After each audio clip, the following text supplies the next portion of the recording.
역대하 17번째 시간, 승리 이후 아사에게 주신 메시지입니다. 이미 살핀 대로 아사 왕은 하나님의 은혜로 구스의 100만 대군을 두려워하지 않고 맞서 싸워 이겼습니다.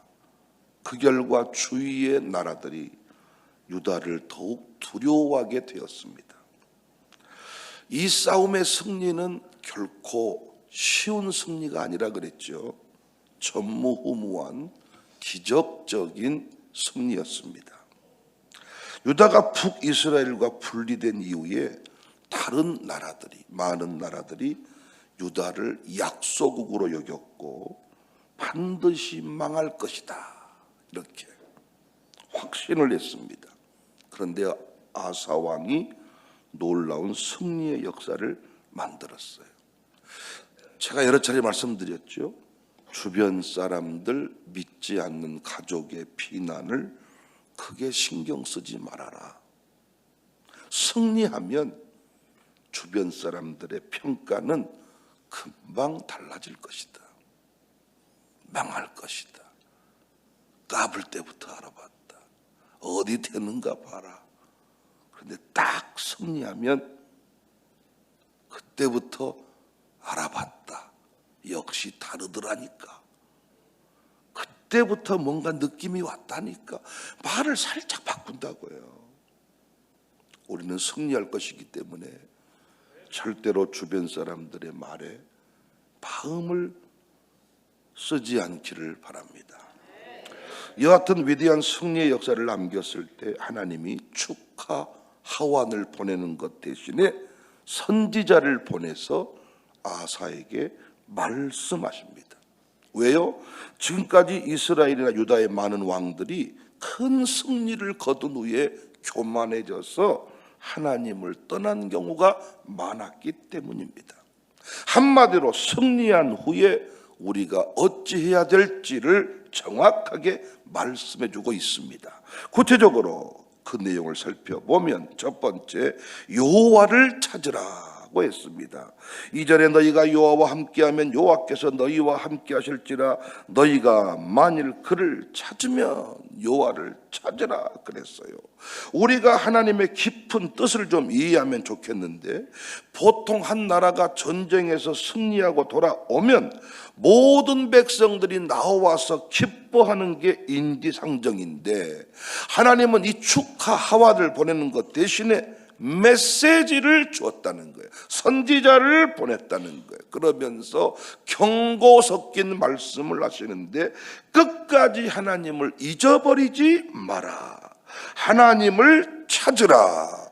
어려운 때 하나님을 찾는 건 너도 나도 하는 것 같습니다. 그런데 승리한 후에, 이긴 후에, 청와대에 들어간 후에, 구청장이 된 후에 끝까지 하나님을 찾고 하나님과 동행하는 사람이 없다는 것입니다. 성경은 물론이거니와 주변에서 평생을 걸쳐 이루어 놓은 업적이 한순간에 물거품처럼 사라지는 경우가 많아요. 왜 그래요? 끝까지 하나님을 붙들지 않았기 때문입니다. 처음에는 하나님이었다가 나중에는 점쟁이를 찾고 술집을 찾고 골프장을 찾아서 생긴 일입니다. 목회자의 경우도 개척교회 시절에는 오히려 능력이 있습니다. 그래서 대형교회 확장이 이루어진 후에 비틀거릴 때가 많아요. 나는 장로님 되기 전에, 권사님 되기 전에는 정말 뜨거웠다가 이상하게 임직을 취임을 하고 나면, 우리 교회 권사님들도 그런 분들이 많아. 진짜 권사님 되기 전에 그 신앙이 너무너무 예뻐서 저도 글을 생각하면 시까지 써가지고 제가 취임식 때 시도 읽어주고 시 읽어주다가 운 적도 있어. 근데 권사님 된 후에 자기가 누군지를 모르고 새벽 예배도 못 지켜. 집사님이 예배 중에 졸면 기업기라도 합니다. 권사님이 새벽에 머리는 감고 왔는지 모르겠어.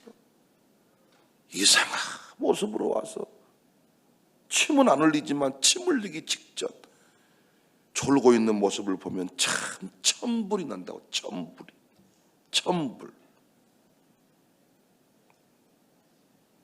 묻고 싶죠, 저한테.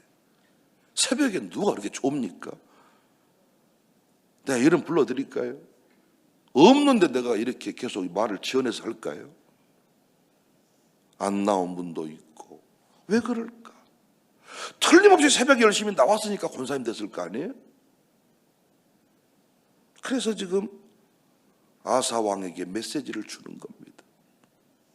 승리한 이후에 이제부터가 중요하다. 끝까지 하나님을 붙들어라. 하나님이 함께 하셔야, 하나님이 함께 하시면 이 정신으로 살라는 거예요. 눈코 틀 새 없이 바빠져도. 아니 여러분, 한가하게 늘 놀다가 바빠지면 이상한 사람이 많다니까요. 바빠지니까 새벽 예배 못 나오겠다네. 바빠져서 주일을 성수 못 하겠다네. 그러면 어떻게 기도를 해줘야 되냐고요. 장사가 적당히 되게 해주라고 또 기도해야 됩니까? 바빠질수록 눈코 뜰 새 없을수록 더욱 하나님을 의지하고 기도하고 예배해야 되는데 우리 주변에 많이 봤잖아요. 망했을 때는 천부여 의지 없어 손 들고 옵니다 했다가 바빠지면 주일 성수 목사님 죄송합니다 해서 죄송합니다 출장 가야 돼서 죄송합니다 회사가 늦게 끝나서 죄송합니다 이러면서 서서히 예배 자리로부터 서서히 멀어지는 겁니다. 교회에서 맡겨준 사명 감당도 소홀합니다. 청소하기로 했으면 해야죠. 애참 봉사하기로 했으면 해야죠. 숫자가 우리 몇백 명 됩니까 가정교회가? 근데 총무하는 사람들도 한 번씩 비틀대고 요동치고 안 되는 겁니다. 5대 신앙 중에 한 가지라도 무너지면 다 물거품이 되는 거예요. 사업을 하든 공무원을 하시든 5대 신앙 중에 하나만 무너져도 여러분 다 끝나는 겁니다. 연결되어 있습니다. 연결되어 있어. 북이스라엘의 경우 3절에 보니까 이스라엘은 참 신이 없고 가르치는 제사장도 없고 율법도 없은 지가 오래되었으나 환난 때 4절에 보니까 여호와께로 돌아가서 하나님을 찾았다. 환난 때는 다 하나님을 찾습니다. 승리한 이후에 느슨해집니다. 나는 우리 교회가 계속 평안할 때도 기도, 권사님 된 후에도 기도, 장로님 된 후에 더 기도, 철저히 하나님을 의지하는 복된 교회가 될 수 있기를 바랍니다. 두 번째, 승리 이후에 축하 하완 대신 메시지를 주셨는데 너희 손이 약하지 않게 하라, 이런 메시지를 주셨습니다. 7절입니다. 그런즉 너희는 강하게 하라, 너희의 손이 약하지 않게 하라. 승리한 이후에 마음이 약해지면 안 된다. 끝까지 강하고 담대해라, 이렇게 말씀합니다. 왜요? 어차피 나라가 작고 덜 유명할 때는 하나님만 섬기는 거 어렵지 않아. 어차피 나라가 약소하니까 기대도 적고 주목하는 사람도 많지 않습니다. 그런데 큰 전쟁에서 승리하고 유명한 사람이 된 뒤에는 상황이 다릅니다. 아사가 그런 위치에 놓여 있습니다. 졸지에 유명해진 거예요. 유다 역시 주변 나라로부터 인정을 받는 수준에 이르렀어요. 이러한 때 왕이 하나님만 섬기는 것은 왠지 독선적으로 보일 수 있잖아요. 자칫하면 고립당할 수도 있잖아요. 우리 정치인들이요, 날마다 이런 딜레마에 빠져 있는 겁니다. 왜 만들지 않아야 되는 법을 만듭니까? 왜 그렇습니까? 국회의원 되고 보니까 너도 챙기고 여기도 챙기고 저기도 챙겨야 되는 그런 상황이 생긴 거예요. 그 전까지는 어차피 한 뜻을 정하고 나는 끝까지 기독인입니다, 나는 이런 길을 가겠습니다 해놓고 막상 대통령이 되고 보니까 여기도 저기도 챙겨줘야 되는 이런 상황. 문명의 용사 시절에 말씀만 붙들고 사는 거, 새벽 예배 드리는 거 누가 신경 안 쓴다니까요. 내가 새벽 예배 했다고 누가 언론에 보도를 합니까? 그런데 국회의원이 된 이후에, 유명해진 이후에 새벽 예배 드리니까 불교 쪽에서 뭐라고 합니다, 이쪽에서 뭐라고 합니다, 상대편에서 뭐라고 합니다. 그러니까 적당하게 타협을 해야 되지 않겠냐, 이런 상황에 이르게 된 된다는 거예요. 정신 차려라 이놈아. 네가 그렇게 여론 관리해서 그 자리에 올라간 게 아니라 내가 너를 그 자리에 세웠어.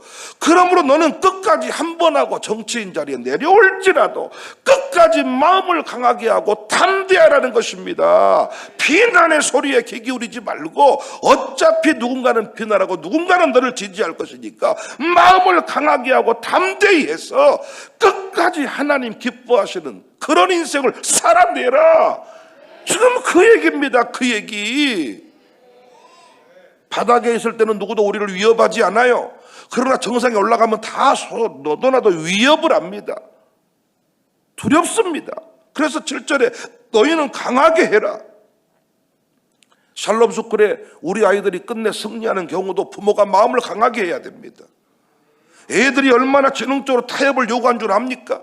얼마나 지능적으로 거짓말을 한 줄 압니까? 선생님이 지를 괴롭혔다는 식으로 얘기를 합니다. 부모님은 그 말을 또 듣습니다. 할머니는 더 듣습니다. 나는 할머니들이 자기 손주를 보는 거 반대입니다.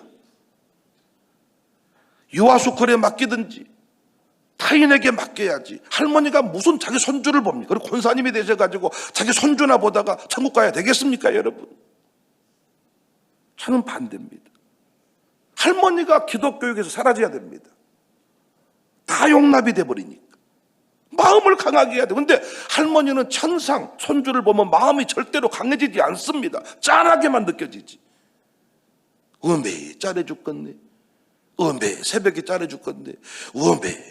일기 쓴다고 이렇게 열심히 썼으면 됐지. 선생님이 또 뭐라고 하더냐. 짠해 죽겠네. 할머니는 선생님을 주로 욕하지. 손주를 욕합니까? 근데 할머니가 손주를 키워요? 배워도 소용없어. 배워도. 목사님도 손주 태어나 보세요. 네, 저도 손주가 태어나면 마음이 약해지겠죠. 설교하는 겁니다. 그래서 손주 보러 가지 않기 서약서까지 한 적도 있었습니다. 제가 손주 보지 말고 교회 일하기. 근데 필요 없더라고요. 마음을 강하게 해란 말이죠. 너의 손이 약해지지 않게 해라. 다른 사람 눈치 보지 말고 확실하게 더욱 강하게 전진해라. 그러면 그 행위에 상급이 있다. 하나님이 책임지시고 보상하신다. 아사는 놀랍게 이 말씀에 순종을 했습니다. 그래서 또 한 번 강력한 역사를 일으킵니다. 8절 아사가 이 말 곧 선지자 오뎃의 예언을 듣고 마음을 강하게 하여 가정한 물건들을 유다와 베냐민 온 땅에서 없애고 또 에브라임 산지에서 빼앗은 성읍들에서도 없애고 우리 신앙에서 없애는 게 매우 중요해.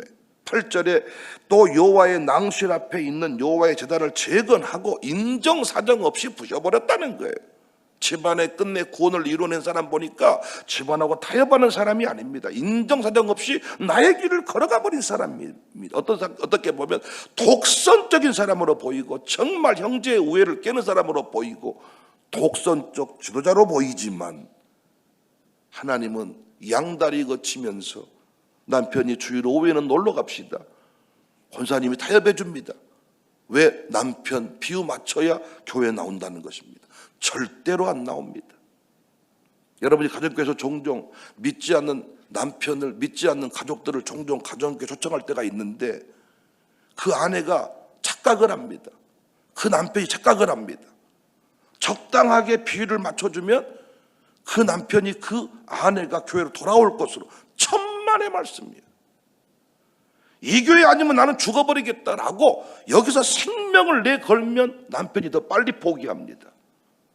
넌 안 되겠구나. 그래서 자기가 마음을 고쳐먹고 나오는데 남편이 고집을 피우면 부인이 고집을 피우면 타협을 해주니까 더 강한 것을 요구하고 들어오지 않는 거예요.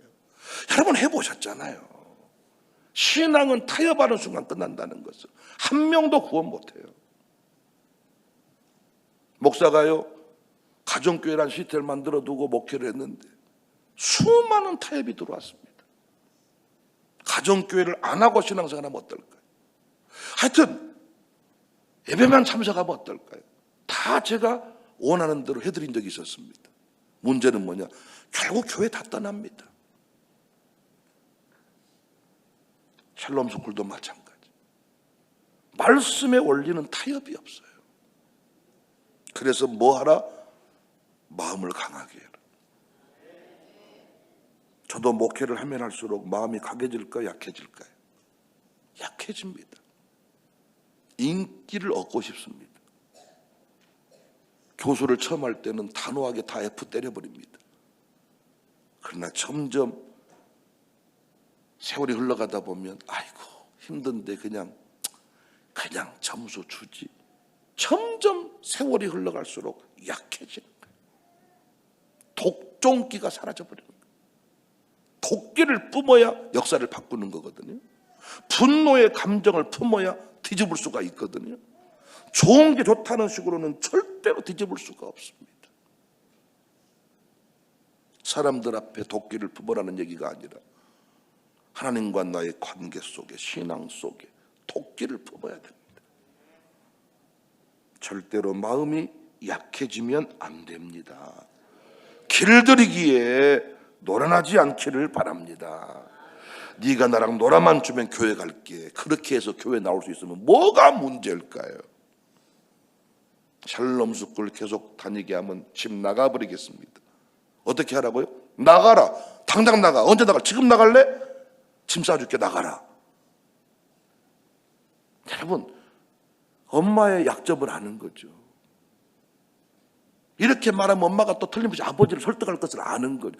정확하게 안다. 여러분 손주 기업은 모르십니까?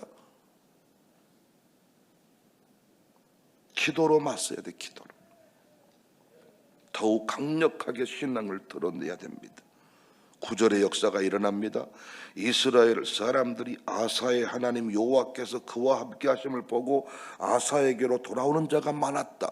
독하게 해버렸더니 싹 떠나버린 게 아니라 오히려 아사에게 돌아오는 자가 많았더라. 혼란에 빠질 것 같았는데 더 크게 부흥이 일어났습니다. 이것도 저것도 아닌 교회가 안 되는 겁니다. 확실하게 뜻을 정하고 가는 교회는 위기의 때도 됩니다. 식당도 마찬가지입니다. 김밥 천국같이 뭐 김밥도 모든 50가지 메뉴를 판다. 망합니다. 조만간. 그러나 하나를 붙잡고 씨름하는 식당은 세월이 흘러가도 여전히 진가를 드러내는 법입니다. 여러분, 아사가 크게 부흥한 뒤에 11절 소 700마리와 양 7,000마리로 여호와께 제사를 드렸다. 소 700마리 500만 원만 잡아도 35억입니다. 번제가 뭐예요? 태우면 사라져버리는 겁니다. 35억, 양 7,000마리 현재 시가로 가볍게 잡아도 21억. 하나님께서 부흥을 주니까 35억을 헌금하네요. 21억을 헌금하네요. 감격의 제사를 드리는 것입니다. 신앙의 강력한 역사를 이루어 갈 때 아멘할 준비하세요. 인생의 전성기가 오는 법입니다. 타협을 해버린 인생한테 이런 부흥은 없습니다. 아버지가 독종 소리를 들어야 그 아들 때에 이런 형통이 일어나지.